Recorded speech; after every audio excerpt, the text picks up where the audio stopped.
Breaking news. Telugu రాష్ట్రాల్లో సంచలనం సృష్టించిన మర్డర్ కేసు మీరిపేట మాధవి హత్య. మాధవి భర్త గురుమూర్తి మాధవిని చంపి ఆ తర్వాత ముక్కలుగా నరికి ఉడికించి పొడించేసి చెరువులో కలిపేసిన ఘటన తెలుగు రాష్ట్రాల్లో సంచలనం సృష్టించింది. ఈ కేసులో పోలీసులు కొన్ని రోజుల పాటు సాక్ష్యాలను సేకరించడానికి చాలా కష్టపడాల్సి వచ్చింది. ఈ కేసులో పోలీసులు ఇప్పుడు రిమాండ్ రిపోర్ట్లో చాలా సంచలన విషయాలు పేర్కొన్నారు. మాధవిని గురుమూర్తి ఒక్కడే చంపలేదు అని పోలీసులు అనుమానాలు వ్యక్తం చేస్తున్నారు. గురుమూర్తి చెప్తున్నాడు మాధవిని నేను ఒక్కడనే చంపాను అని చెప్తున్నాడు. ఆ రోజు సినిమాకి తీసుకువెళ్ళాడు, తర్వాత ఇంటికి తీసుకొచ్చి గొడవ జరిగింది.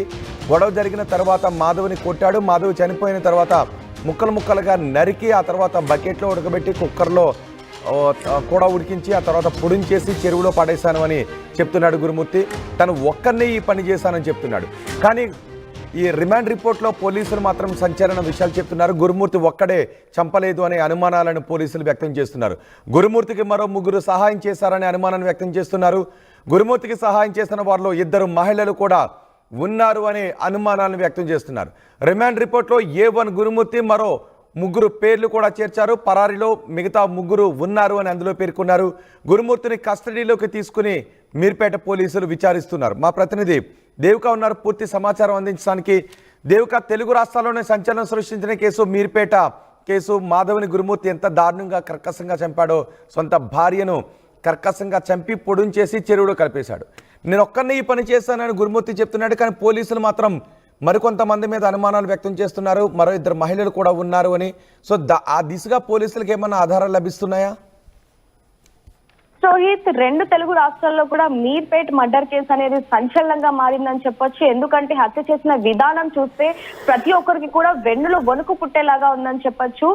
అంటే కేవలం పంచాయతీ పెట్టి పరువు తీసిందనే ఒకే ఒక కారణంతో గురుమూర్తి తన భార్యను ఎలాగైనా చంపాలి అంటూ కూడా ముందుగానే స్కెచ్ వేసుకోవడం జరిగింది. తను ఏ విధంగా అయితే స్కెచ్ వేశాడో ఆ స్కెచ్ లో భాగంగానే 15వ తారీఖు తన చెల్లెలి ఇంటికి వీళ్ళందరూ కూడా కలిసి వెళ్ళడం జరిగింది. అంటే వెంకట మాధవి, గురుమూర్తి అలాగే 2 పిల్లల్ని తీసుకొని కూడా అక్కడికి వెళ్ళడం జరిగింది. అక్కడ పిల్లల్ని వదిలేసి మళ్ళీ 15వ తారీఖు ఇంటికి రావడం జరిగింది. ఇంటికి వచ్చాక ఎందుకు మా ఇంటికి పంపించట్లేదు అంటూ కూడా వెంకట మాధవి ప్రశ్నించినప్పటికీ కూడా అతను మాత్రం నేను పంపించను, నువ్వు ఎలాగైనా సరే ఇక్కడే ఉండాలి అంటూ కూడా తన మీద సీరియస్ అవ్వడం జరిగింది. పక్కా ప్లాన్ తోనే తన గోడకేసి గుద్ది గొంతు నులిమేసి చనిపోయిన తర్వాత ఇంకొకటి ఇక్కడ పోలీసులు సంచలన విషయాలు అయితే రిమాండ్ దాంట్లో అయితే రాశారని చెప్పొచ్చు. ఎందుకంటే రోహిత్, చనిపోయిన తర్వాత మాధవి మృతదేహం దగ్గర డాన్సులు వేసినట్టుగా కూడా పోలీసులు చెప్పడం జరుగుతుంది. అదే విధంగా వెంటనే తను చనిపోయిన తర్వాత ఆ మృతదేహాన్ని ముక్కలుగా చేసి కొన్ని భాగాలని కుక్కర్లో అలాగే హీటర్లో ఉడికించి ఎటువంటి అనుమానం రాకుండా తను ఎలాగైతే పక్కా ప్లాన్తో వేసుకున్నాడు. అంటే అతని వృత్తి రీత్యా కూడా చూసుకుంటే అతను 15 సంవత్సరాలు ఆర్మీలో పనిచేశాడు కాబట్టి ఆ ఎక్స్పీరియన్స్ అంతా కూడా ఇక్కడ ఉపయోగించాడు అంటూ కూడా పోలీసులు చెప్పడం జరుగుతుంది.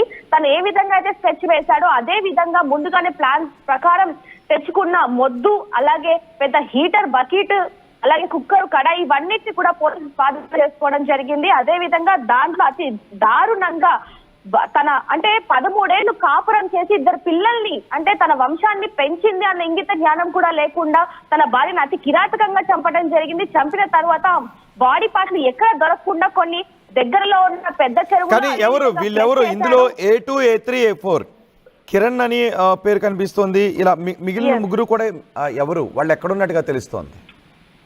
ఎస్ రోహిత్, ఏదైతే 10 పేజీల రిమాండ్ ఆధారాలతో చూసుకుంటే గనక రిపోర్ట్లో చూసుకుంటే గనక 20 సాక్ష్యాలను కూడా పోలీసులు అందులో గుర్తించడం జరిగింది. ముఖ్యంగా కుటుంబ సభ్యులు ఎవరైతే A2గా, A3గా, A4గా ఎవరైతే ఉన్నారో వాళ్ళు గురుమూర్తి కుటుంబ సభ్యుల అంటూ కూడా పోలీసులు చెప్పడం జరుగుతుంది.